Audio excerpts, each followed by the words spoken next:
Bismillahirrahmanirrahim. Assalamualaikum warahmatullahi wabarakatuh.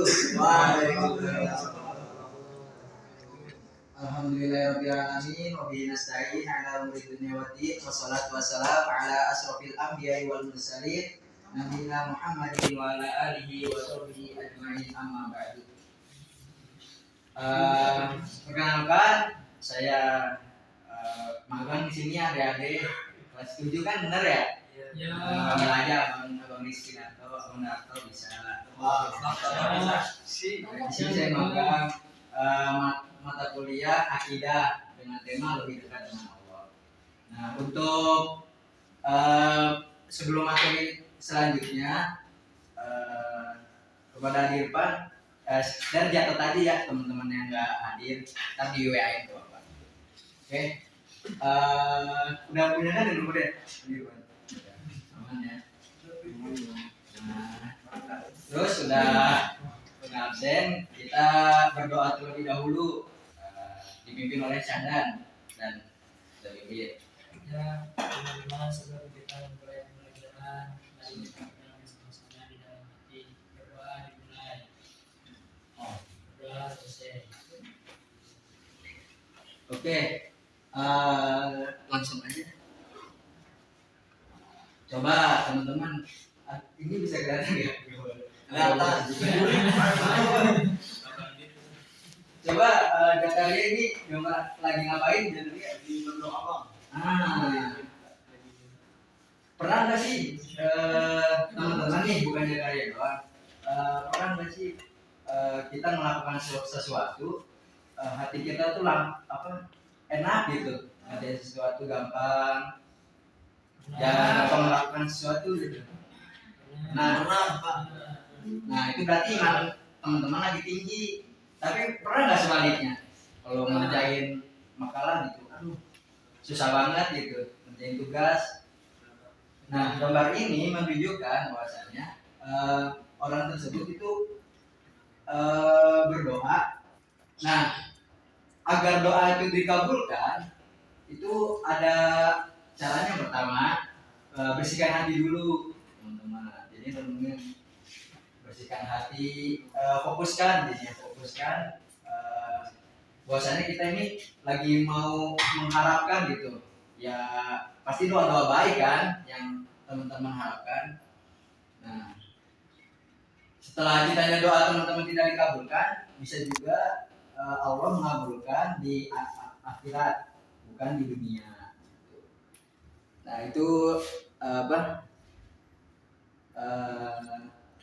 pertamaan persepsi lah untuk mengenali materi selanjutnya. Oke, kalau ini coba Rizal, ini lagi ngapain ya? Kelihatan tidak? Ini mikroskop, ini lagi neliti lah, belajar. Belajar. Nah, jadinya selain kita berdoa kepada Allah Subhanahu Wa Taala, kan tadi kan yang pertama persepsi. Nah, kita juga sama Allah diberikan mata, akal dan tangan segala macam, itu kita gunakan gitu, kita relasikan gitu. Ya itu belajar meneliti, dan ya kan nabi apa ini ya makhluk katanya belajar sampai liang lahat. Nah itu dari situ. Nah selanjutnya baru kita masuk ke materi, yaitu iman kepada Allah. Nah, pada dasarnya manusia itu memerlukan bekal untuk mengarungi kehidupan di dunia maupun di akhirat. Iman merupakan bekal utama bagi seorang untuk menentukan arah kehidupannya.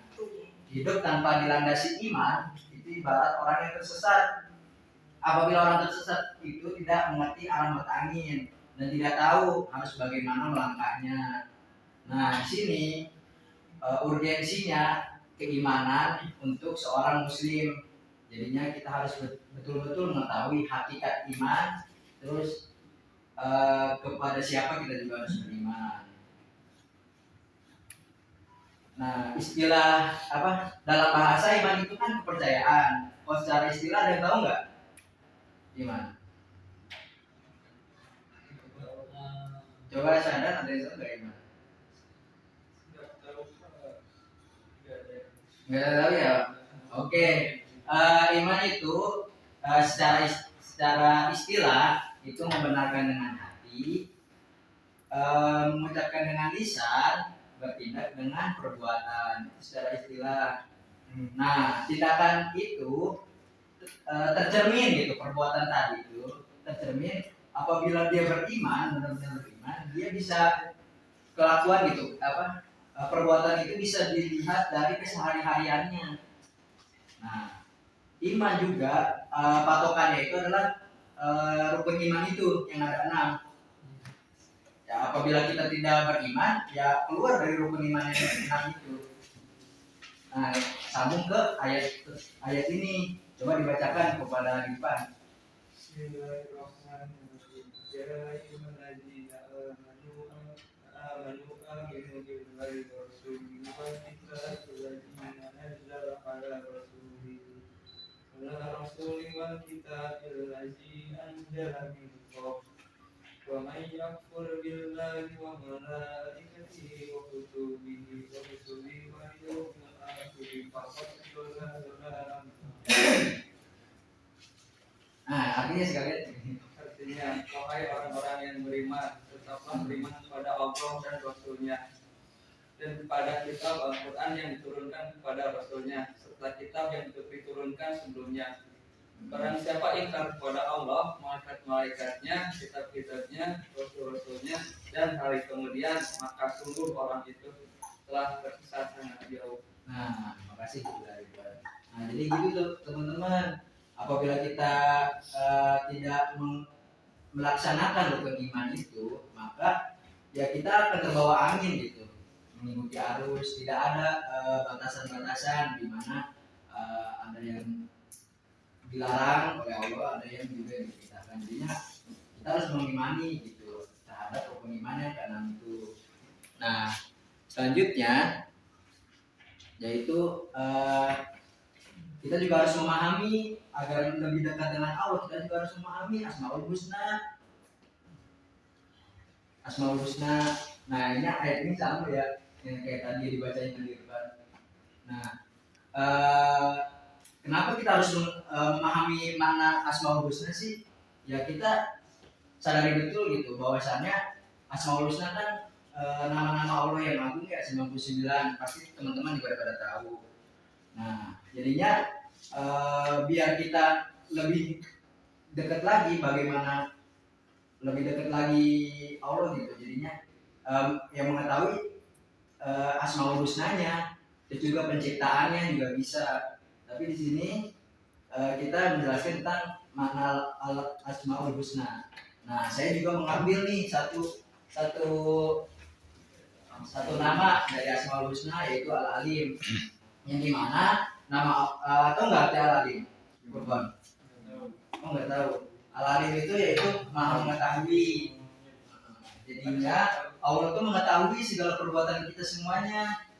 Wah, ya walaupun kita di kamar mandi gitu ya tertutup, nggak ada yang lihat, dikunci, itu Allah tahu. Jadi kita jalan dari niatnya nih, dari kosan ke sini, niat kita untuk mencari ilmu itu Allah lihat gitu perjuangan kita, jadi kita nggak sia-sia. Nah, coba bacakan kepada Rizal ini ayatnya. Ini Pak, yang itu. Bismillahirrahmanirrahim. Wa indahu mafatihul ghaibi la ya'lamuha illa hu wa ya'lamu ma fil barri wal bahri wa ma tasqutu min waraqatin illa ya'lamuha wa la habatin fi zulumatil ardi wa la ratbin wa la yabisin illa fi kitabim mubin. Artinya ya. Bentar, Bang.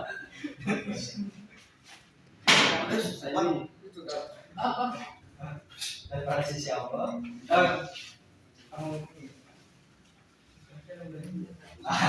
Dan pada sisi Allah lah kunci-kunci semuanya boleh. Tidak ada yang mengetahuinya kecuali Dia sendiri, dan Dia mengetahui apa yang ada di darat dan di laut. tiada selain Daud pun yang gugur melainkan Dia mengetahuinya, dan tidak jatuh sebutir biji pun dalam kegelapan bumi, dan tidak pula sesuatu yang basah atau yang kering melainkan tertulis dalam kitab yang atau lauh mahfuz. Subhanallah ya, kita baru saja mengenal satu nama gitu, satu nama Asmaul Husna. Bahwasanya ya Allah itu mengetahui gitu apa yang kita tidak ketahui, yaitu goib kan. Terus juga mengetahui yang di darat maupun di laut. Kan pandangan kita di laut aja terbatas gitu. Allah tidak terbatas. Mengetahui lagi apa yang di ujung barat dan timur. Terus daun di ini di hutan gitu, nggak ada orang sama sekali, tapi Allah tahu gitu bahwa yang maha suci Allah lah yang menciptakan kita dan seluruh alam semesta ini. Oke, itu baru mengenal makna Asmaul Husna. Terus ketiga yaitu kita harus mengetahui juga nih apa sih hikmah kita kepada orang yang beriman. Nah itu ada 3. Yang pertama tuh kelihatan nggak? Coba Iqbal,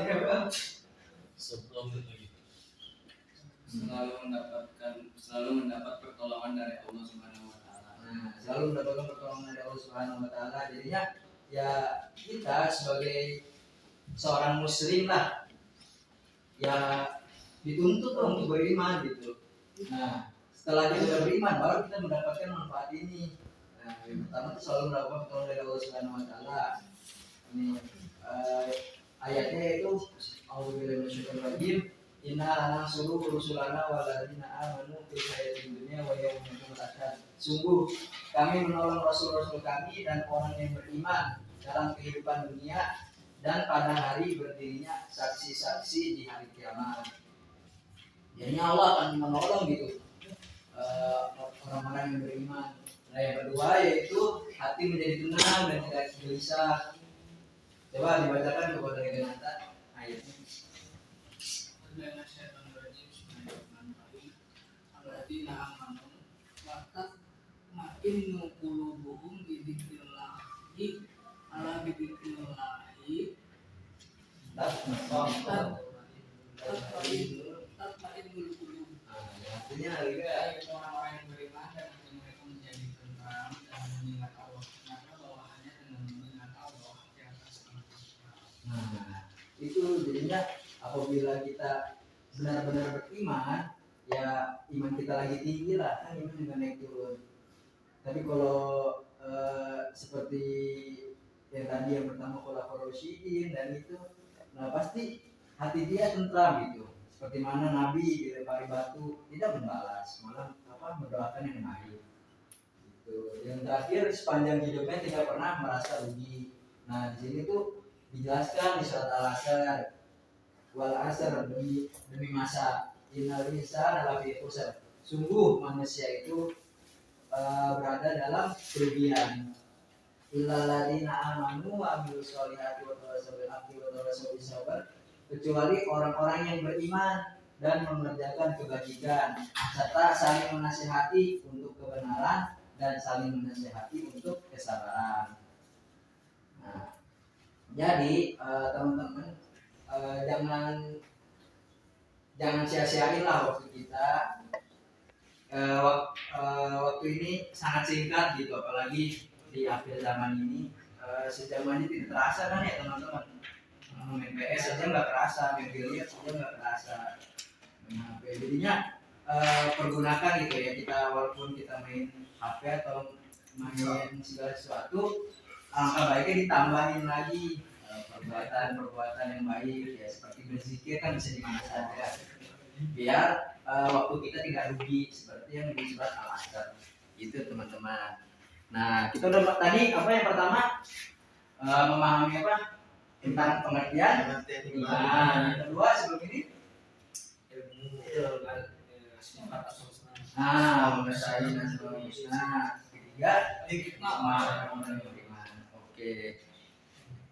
Pada ini ya pintar-pintar. Nah di sini ada nih kisahnya. bisa jadinya dalam tadi 3 tadi itu yang tadi metode pengertian. Nah ini implementasi dari keimanan tersebut. Kita nonton ya teman-teman. Ada berapa waktu berapa lagi? Ya.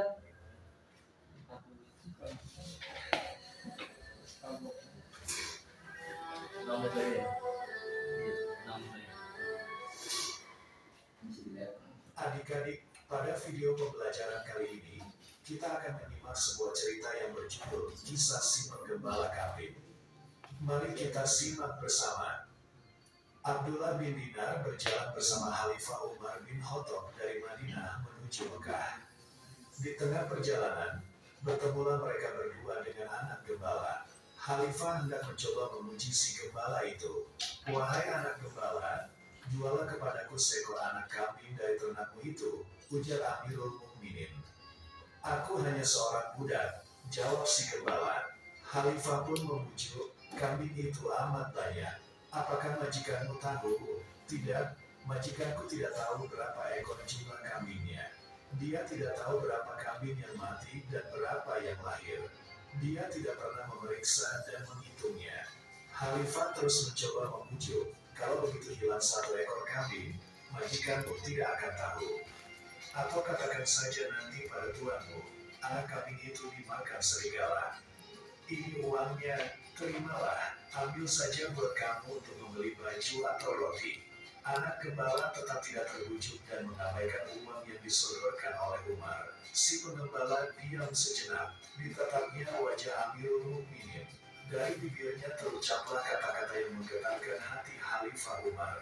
"Jika Tuhan menyuruh saya berbohong, lalu di mana Allah? Bukankah Allah Maha melihat? Apakah Tuhan tidak yakin bahwa Allah pasti mengetahui siapa yang berdusta?" Umar bin Khattab gemetar mendengar ucapan si gembala itu.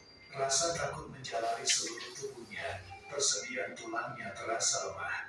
Dia menangis mendengar kalimat tauhid itu yang mengingatkannya kepada keagungan Allah Subhanahu wa Ta'ala dan tanggung jawabnya di hadapannya kelak. Lalu dibawanya anak gembala yang berstatus budak itu kepada tuannya. Khalifah menebusnya dan telah berkata kepadanya, "Telah kumerdekakan kamu, nak." Oke. Coba Syahdan, apa yang bisa diambil dari kisah si penggembala ini?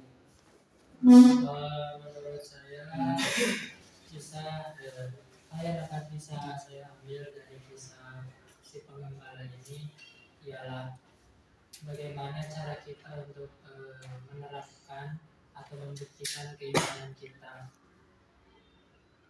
dalam kehidupan sehari-hari. Salah satu contohnya ialah pada saat ingin melakukan satu tindakan yang buruk, kita menyadari bahwa hal yang buruk itu disadari atau dilihat oleh Allah.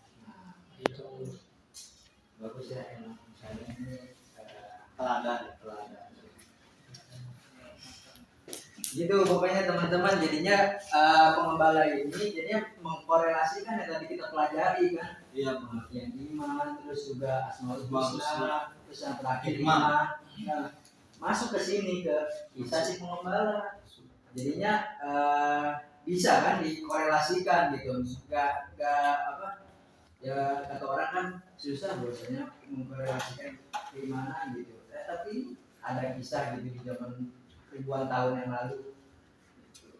Jadi nggak ada kata susah apabila kita berusaha gitu teman-teman. Oke, selanjutnya ini apa buat ini ya, ngerjain masing-masing gitu korban desa sadar ini. Sebelum dibagiin ini dulu himbauan teman-teman buatin map materi tentang konsep bagaimana dekat dengan Allah. Nah terus proyek personal ini menentukan ini kayak apa kotak-kotak gitu. Ada ntar saya ini himbauan aja, jadinya ntar ini di take home-in aja ya. 2 minggu lagi saya ambil. 2 minggu lagi setelah was ada apa mahasiswa lagi yang magang setelah saya. Bagaimana? Oke. 2 minggu lagi saya ambil. Oke ya teman-teman. Oke, sekian yang bisa Abang Darto sampaikan. Mudah-mudahan ini ya ketangkep materinya. Bisa diterapkan juga di kehidupan sehari-hari. Mungkin itu saja yang bisa Abang sampaikan. Wassalamualaikum warahmatullahi wabarakatuh. Waalaikumsalam.